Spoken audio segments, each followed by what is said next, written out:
në këtë edicion do të ndiqni.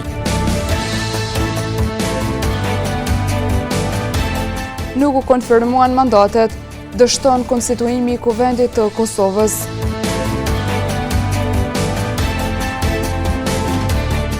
Objekti afër shkollës në Novosel rrezikon të shembet.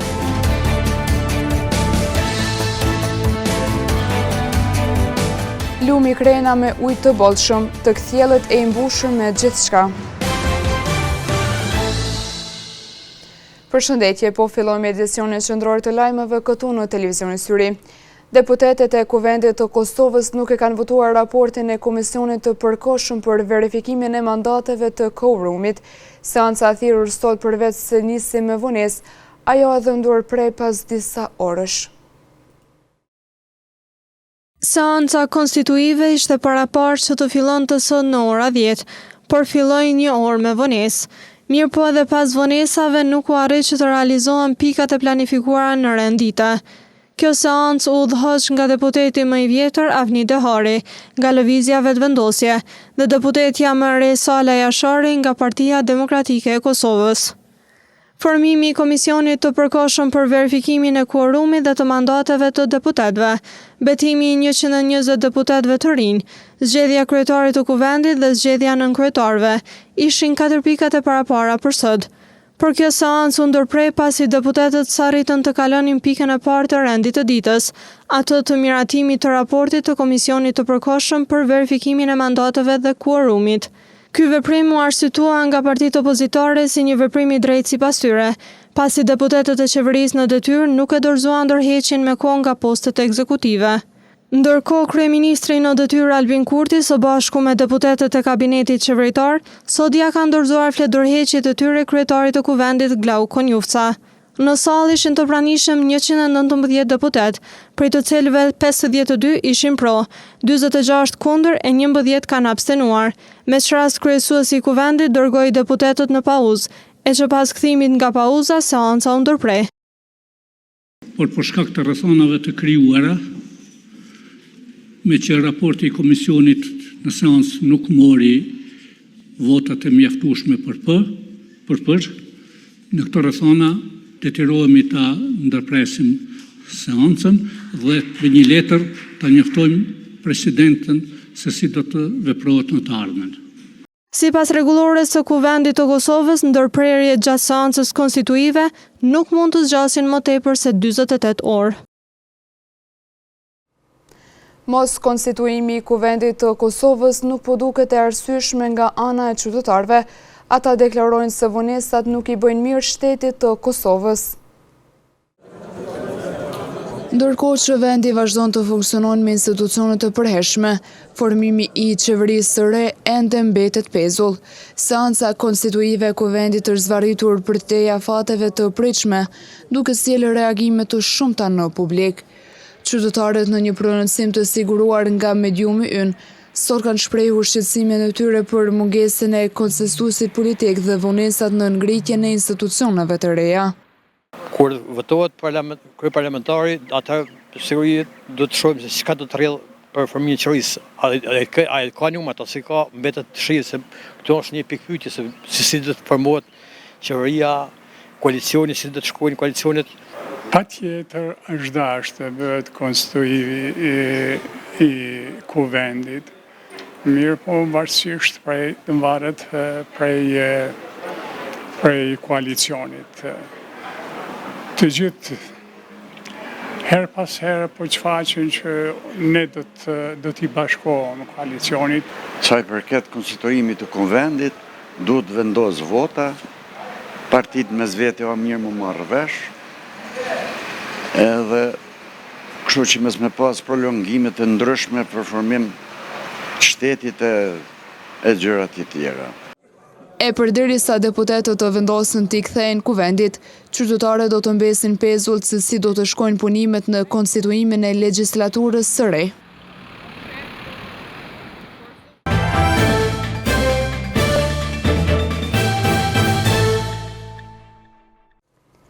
Një objekt i vjetër afër shkollës në fshatin Novosel po vlerësohet si shumë rrezik për banorët e fshatit. Për shkak të vjetërsisë dhe mosqëndrueshmërisë që ka, banorët kërkojnë që nga institucionet të rënojnë atë për të parandaluar ndonjë incident të mundshëm. Ky është objekti në fshatin Novosel të komunës së Gjakovës, i cili dikur është përdorur si pikë grumbullimi i pangjar sheqerit. Sot kjo është pronë private dhe objekti që ndodhet afër shkollës në Novosel rrezikon të shembet. Njëri nga pronarët, Frok Gojani, tha se objekti është shumë i dëmtuar dhe i rrezikshëm edhe për fëmijët që sipas tij hyjnë shpesh këtu. E kem shkollën afër shumë skret, krejt të aprish ky vend e pata dhe vetë shumë e bo. Unë për veti s'kam mundësi me prish, që vetë, po hinë të i patë vetë, fërkem të i patë, mija kanë hinë, kush ka hinë nuk e di. Shka kanë bërë, unë nuk e di. Baba kia gjithë shka. Gojani thot se ai do të bënte vetë shembjen e objektit, por nuk ka mundësi sepse ky është objekt i madh dhe ka kosto financiare, prandaj kërkon nga institucionet që ta rënojnë. Unë dëshirë kam, si pikë e parë, po mundësitë e mia, s'ka mundësi me rënu, me prish. Unë jam i gatshëm çdo moment, çka do të jetë unë më bë kërkesë krejt i baj. Tokën e kam my veti, ato ka qenë përpara kooperativë, po tash falimentim gjithë kooperativat dhe natën e mirë, s'ka tjetër. Për këtë problematik kemi kërkuar nga institucionet komunale një përgjigje, por deri në kohën e transmetimit të kronikës nuk kemi siguruar përgjigjen. Një mjet shpërthyesi pa eksploduar zgjetur në fshatin Smulic në rrugën Afrim Nusa, saktësisht në afërsi të shkollës së fshatit. Ekipet relevante kanë dalë në vendin e ngjarjes. Një mjet që dyshohet se është shpërthyes është gjendur në një arë afër rrugës Afrim Nuzaj në fshatin Smulic. Pasi një qytetar ka parë predhen, e ka lajmëruar policinë dhe është parë se predha është e zbrazët dhe nuk përbën rrezik. Mjeti i cili mendoi që është shpërthyes pra këtu pranë shkollës fillore në Smulic, ka rezultuar të jetë një predh e pambushur, pra që nuk ka as barut as eksploziv. Menjëherë ka dalë policia e Kosovës në vendin e ngjarjes dhe ka konstatuar se mjeti nuk përbën rrezik. Edhe pse mjeti nuk përbën rrezik, policia e Kosovës është në pritje të ekipit të forcës së sigurisë së Kosovës që do të bënte tërheqjen e mjetit. Në një veshkim që kamera mediumit toni i bëri hapësirave të lumit Krena, u regjistruan imazhe se aty mund të shohësh gjithçka, edhe pse aktualisht ka ujë të bollshëm. Qytetarët thonë se gjatë verës uji shtërron dhe shpesh kundërmon erë të keqe. Lumi Krena në pranverë ka ujë të bollshëm e të kthjellet si një lum që përshkon qytetin e Gjakovës. Shtrati dhe shëtitoria e lumit pastrohet shpesh nga punëtorët e pastrimit në kompaninë Qabrati, por kohët e fundit në lumin Krena mund të shërsyejë gjithçka.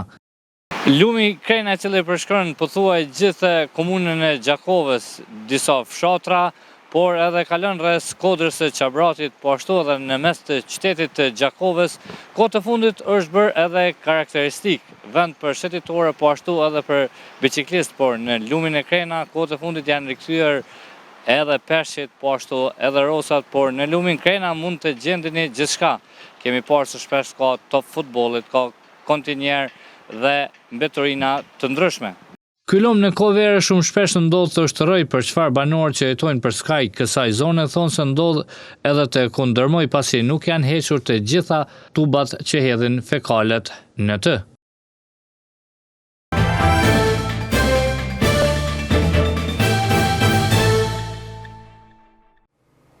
Ministri i Arsimit ka nënshkruar vendimin për ndarjen në 100 bursave për nxënësit e arsimit dhe aftësimit profesional në Kosovë. Vlera e bursës është 500 euro, ndërkaq të drejtë konkurrimi kanë të gjithë nxënësit e shkollave profesionale të klaseve të 10 që vijojnë mësimet e profileve specifikuara në vendim. Ministri i Arsimit Arberija Nagavci në një postim publik në rrjetin e saj Facebook ka bërë të ditur se ka nënshkruar vendimin për ndarjen e bursave për nxënësit e arsimit dhe aftësimit profesional në Kosovë. Nga gjithsej 100 bursa, 70 do të ndahen për nxënësit në drejtime deficitare dhe 30 për vajza në drejtime teknike. Drejtoresha e Shkollës Teknike në Xhmedinixha, Florentina Gjergjej, tha se mbështetja financiare e nxënësve është një mundësi e mirë. Qëllimi i këtyre bursave është që të investohet në kapacitete njerëzore, sidomos në ato teknike, të cilat për momentin janë në mungesë në nivel të vendit, kështu që për nxënësit të cilët si vjet do të regjistrohen në klasën e 10 është një mundësi ideale që përpos që do të zgjedhin profesionet e së ardhmes, ata do të kenë mundësinë edhe mbështetjes financiare nga ana e mashtit. Nxënësit që mund të përfitojnë sipas drejtoreshës Gjergjaj kryesisht do të jenë nga profili automekanik. Në shkollën tonë aktualisht, nxënësit që përfitojnë, ata që do të regjistrohen këtë vit në klasën e 10 e kanë mundësinë që të përfitojnë nga kjo bursë në profilin automekanik, ndërsa nëse fillojmë me programe të reja, atëherë mundësinë do ta kenë edhe zhvilluesit e aplikacioneve softverike. Kjo do të varet nga miratimi i kërkesës për kurrikulat e reja nga mashti, për të cilat do të aplikojmë besoj diku në maj. Drejtoresha Gjergjaj gjithashtu tha se përmes këtyre vendimeve synohet të rritet edhe interesimi i vajzave për profile të caktuara. Janë disa specifike, mirë po për shembull në këto drejtime që bëhet thirrja aktualisht nuk ka të interesuar për vajza. Shpresojmë këtë vit do të ketë interesim më të madh. Drejtimet të cilat te ne janë vajzat kryesisht janë arkitektura, dizajni, informatika. Vlera e bursës për një nxënës është 500 euro për një vit shkollor, kështu kanë bërë të ditur nga Ministria e Arsimit, Shkencës, Teknologjisë dhe Inovacionit. 3.704 pacient janë hospitalizuar në spitalin Isa Grezda në Gjakov për gjatë 3 muajve të parë të vitit 2025. Në po të njëjtën periudhë janë realizuar edhe 34.327 vizita mjekësore e ekzaminimet të ndryshme. Spitali i përgjithshëm Isa Grezda në Gjakov ka publikuar raportin e punës së periudhës janar-mars të vitit 2025 në lidhje me shërbimet e kryera në spital. 3.704 pacient kanë qenë të hospitalizuar në spital, e gjithsej janë kryer 590 operacione. Se i përket vizitave mjekësore dhe ekzaminimeve të ndryshme në spital, janë kryer 34.327, ndërsa numri i pacientove që kanë marrë shërbime në laborator ka qenë 8.487. Ndërkaq, në spitalin e përgjithshëm Isa Grezda janë kryer 1.106 shërbime të CT-s, 2.941 në njësinë e mjekësisë fizikale me rehabilitim dhe shërbime radiologjike rentgen të thjesht kanë marrë 3.787 pacient. Në spital kanë lindur 194 djem dhe 197 vajza, ndërsa në repartin e hemodializës janë kryer gjithsej 2.223 dializa. Spitali i përgjithshëm Isa Grezda vazhdon të jetë në shërbim të qytetarëve, duke u munduar që të ofrojë shërbime shëndetësore kualitative me mjete inovative dhe kushte të përshtatshme në të mirë të pacientëve. Piktori Alban Meka në ditën botërore të artit ka pohuar se ndihet i plotësuar me punën e tij krijuese, me qindra piktora e dhjetra ekspozita të hapura.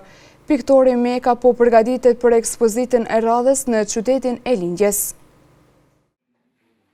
Piktori Alban Meka nga Gjakova pasionin për artin e kishte filluar qysh në fëmijëri për të mos ndaluar kurrë dhe sot kur një pjesë të ditës e kalon duke punuar. Ai thotë se ndihet shumë i përmbushur shpirtërisht me veprat që realizon. Si dashni e parë si fëmijë që ajo unë mas shumë të që më ka shty, edhe më sëmoj për kroja e disa personave që më kanë mbështet vazhdimisht, që në konë që më kanë shty. Edhe vetë e ka marrat rje edhe në vetë. Edhe arti për dijet që është një gjuhë pa kufi, është një shpreje e lirë. Në ditën botërore të artit, piktori Meka tha se pikturat janë revolt që mundsojnë shprehjen e protestës që nuk thuhen në shoqëri. Gjithmonë ajo shpreja në mbrëmshme, ajo revolta, ajo, që më thonë, ajo dhimbja që ki për diçka që prek më shumë edhe që ato është shprej. Piktori nuk e pengon teknologjia e cila përdoret në kohë të sotme, kjo pasi ai mendon se teknologjia është një mundësi e mirë edhe për njerëzit e artit. Duhet me ecë me kohën me zhvillime të reja, edhe në të ardhmen me pas shumë artista që edhe mirë me teknologji, me digital art që është shumë ma heret edhe kom pas fatin me manipulu me disa fotografinë digital, po nuk është natyra jamja, ju kom najt besnik, fanatik i pikturës.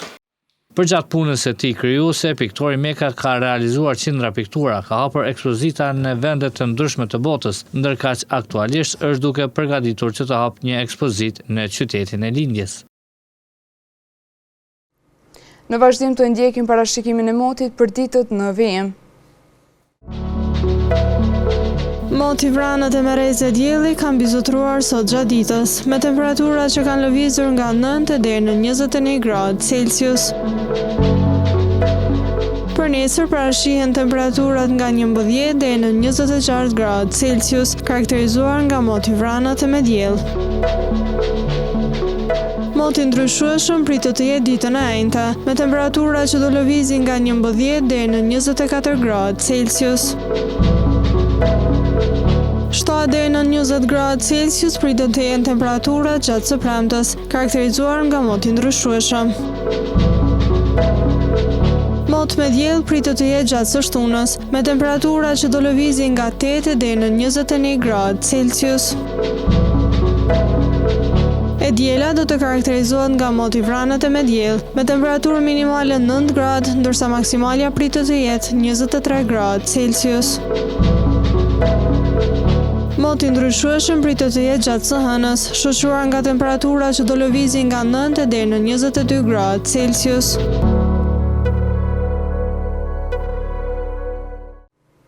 Para se të ndajmë të ndjekim edhe një herë titujt kryesor të këtij edicioni.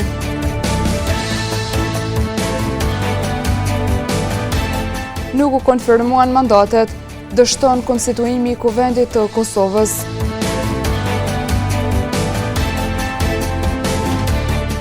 Objekti afër shkollës në Novosel rrezikon të shembet.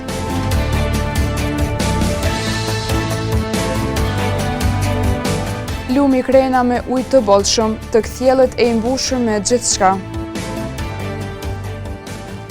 Këtu merr fund ky edicion qendror i lajmeve. Ju mund të vazhdoni të na ndiqni në televizionin Syri si dhe në rrjetet tona sociale. Mirupafshim.